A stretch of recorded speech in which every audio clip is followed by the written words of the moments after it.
Every path we walk holds secrets. Some are in plain sight, some are waiting to be discovered. What if, on an ordinary day, you stumbled upon something extraordinary?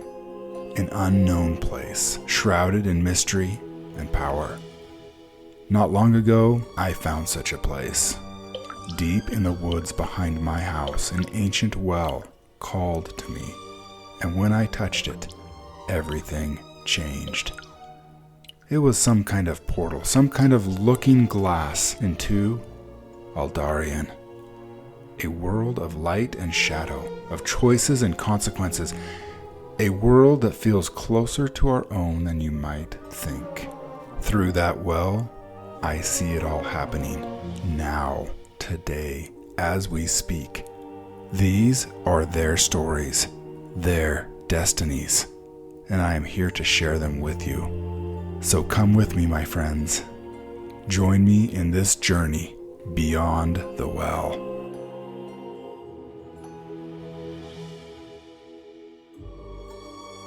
Shadow Beneath the Surface, Episode 1, The Ashmoore Deception. In the year 1325 of the Fifth Era, the autumn winds carried whispers through the streets of Ashmoore, rustling the dying leaves that clung stubbornly to the gnarled branches above. The town, nestled in the shadow of the low hills, had an air of quiet industry. Its people moved about with the steady pace of routine, their faces neither welcoming nor hostile, merely just watchful. Two travelers arrived on horseback, their cloaks drawn tight to shield against the crisp autumn air.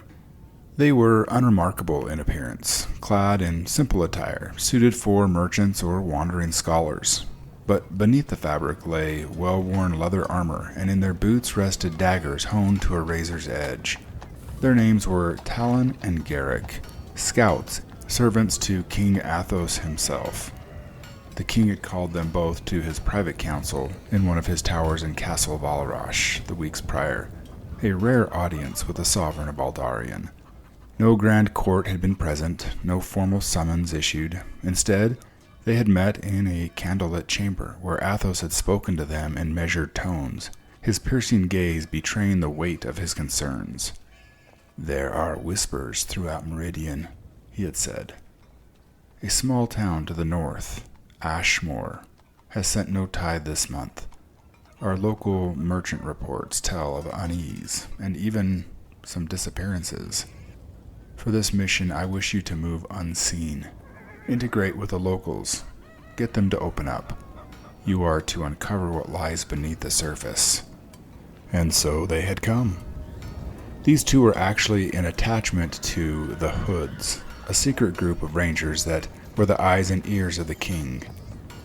The initiates were mostly vetted through a scouting expeditionary program called the Grey Cloaks. Most people knew them just as the Greys. If any member of the Grey showed an affinity towards the Nexus, or had an unusual ability that would assist the Hoods, they'd be pulled into the lesser-known and far more exclusive group of the Hoods. Ashmoore appeared normal at first glance, the two thought. The market bustled with the commerce of daily life. The forge rang with the familiar rhythm of a hammer on iron.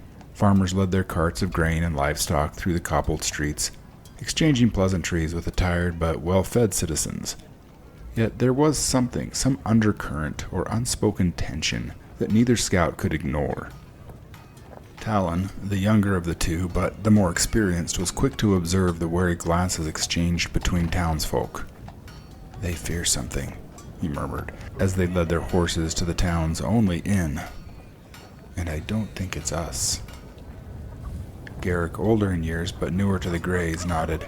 "Fear or apathy? I've seen men look that way before. When life is tough enough, they just stop caring about much." The innkeeper, a broad-shouldered man with a permanent furrowed brow, greeted them with the same cautious warmth that lingered throughout the town. "Strangers are rare in Ashmoore these days," he noted as he handed them keys to their rooms. "Stay as long as you'd like, but I'd mind my business if I were you." The two exchanged glances, but took the advice in stride, nodding. They spent the next couple of weeks embedding themselves into the town. Talon, ever the sharper tongue, mingled easily in the tavern, listening to the farmer's grumble and the blacksmith's tales. Garrick, with a quieter presence, earned the trust of the local apothecary, who spoke in hushed tones of the missing, how they vanished without trace, how their families refused to speak of them. And then there were the leaders. Father Barrick, the head of Ashmore's monastery, welcomed them with open arms. His lined face carried a weariness that went beyond age. "Faith endures," he told them during one of their visits, "even when the night seems endless." By contrast, Mayor Ulrich carried himself with a subtle confidence, a man who had not succumbed to whatever fear gripped this people. "Ashmoore is thriving," he assured them during an obligatory dinner. "Our harvest is strong and our people cared for. The rumors you're hearing are, well, they're exaggerated." His smile was polished, but his eyes flickered to the heavy wooden doors more often than seemed natural. Still, despite their best efforts, the source of the town's fear remained elusive. That is, until the night of the first disappearance since their arrival. They had been sitting in the tavern when they overheard someone in hushed whispers talk of the next victim. They heard a smaller man explaining that it was a young woman, a miller's daughter. One moment she had been close to her family's shop, and the next, gone.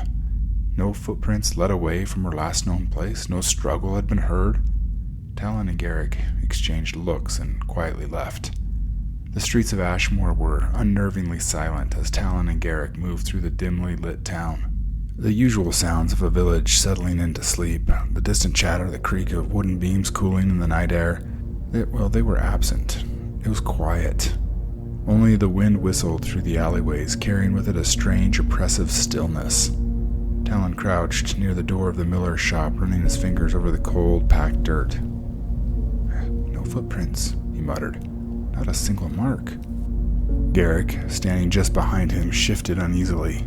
"So she just vanished?" His voice was low, careful as if speaking too loudly might awaken whatever had taken the girl. Talon exhaled sharply and stood. "People just don't disappear without a trace, Garrick. Not unless something or someone made sure of it." He glanced around, his sharp eyes scanning the rooftops and the alleyways. "I don't like how quiet it is." Garrick nodded, his fingers brushing the hilt of his dagger. He hadn't drawn it yet, but the weight of it at his side was suddenly comforting. "I hate this," he admitted. "That feeling, like we're being watched." Talon turned his gaze to his companion. "You feel it too?" Garrick hesitated, then gave a small nod. "Yeah, at first I thought I was just being paranoid, but man, it's real. Like something's pressing on us. Like we're standing too close to a cliff's edge or something, and something's just waiting to push us over." Talon didn't reply immediately. He cast another glance around, his shoulders tense. Then a sound, ever so soft and distant, floated on the air. It broke the silence. A soft, distant whisper. Neither man could make out the words, but it curled in their ears, cold and familiar, as though something beyond the veil of the world was pressing in. Then, Talon, looking back over her shoulder at Garrick, said in a whisper, "Let's get back to the inn. We need to talk to the miller's family at first light." Garrick didn't argue. As they turned back towards the inn, he couldn't shake the feeling that something unseen was watching them from the shadows, and worse, that it was waiting for him. The following morning, the town was quieter than ever. The miller's family did not weep. It was so weird. They simply did not speak of their loss. The people carried on as normal, as if they couldn't even speak the girl's name, as if what had been done, and they didn't want to think about it. The scouts had seen enough. The darkness was real, and it was growing bolder. Secretly, Talon cursed himself for not being brave enough the night before to follow after the whisperings. But that night, they did follow the whisperings, tracking them to the monastery. The great stone building that stood resolute against the starless sky, its towering spire seemed to stretch into the void itself. They slipped inside, careful of their footsteps, their breathing slow and controlled. There was indeed a sound. It was resonating from below. After searching, the two found a side door with a set of stairs that led downward. The catacombs, meant to house the honored dead, had become a sanctuary for something far more sinister. Hooded figures gathered in flickering torchlight, their heads bowed in reverence. At the center of a chamber stood a single man, unassuming but radiating an unnatural presence. His tunic was open at the chest, revealing a black rune carved into his skin. It pulsed with an eerie, inverted glow, as though it absorbed the light around it. Before him lay an altar, and upon it a ceremonial dagger. Black as obsidian, its edges shimmered with a misty darkness that dripped like liquid shadow. The whisperings grew louder, echoing within the chamber, though nobody's mouth moved. The scouts exchanged a glance. They had found their answer. But they were not the only ones who had been watching. A voice, rich and inviting, cut through the air. "We have guests." The hooded figures turned as one. Eyes gleamed unnaturally beneath their hoods, and the man with the rune on his chest smiled. It was a kind smile, almost welcoming. "Come," he said. "You've come so far. Surely you'd like to understand." The shadows shifted, encircling them, and the exit seemed farther away than before. The torches flickered, and then in that wavering light the scouts realized with dawning horror that they had no easy escape. The voice beckoned again, its tone filled with a terrible promise. "Stay with us." And then the torches went out.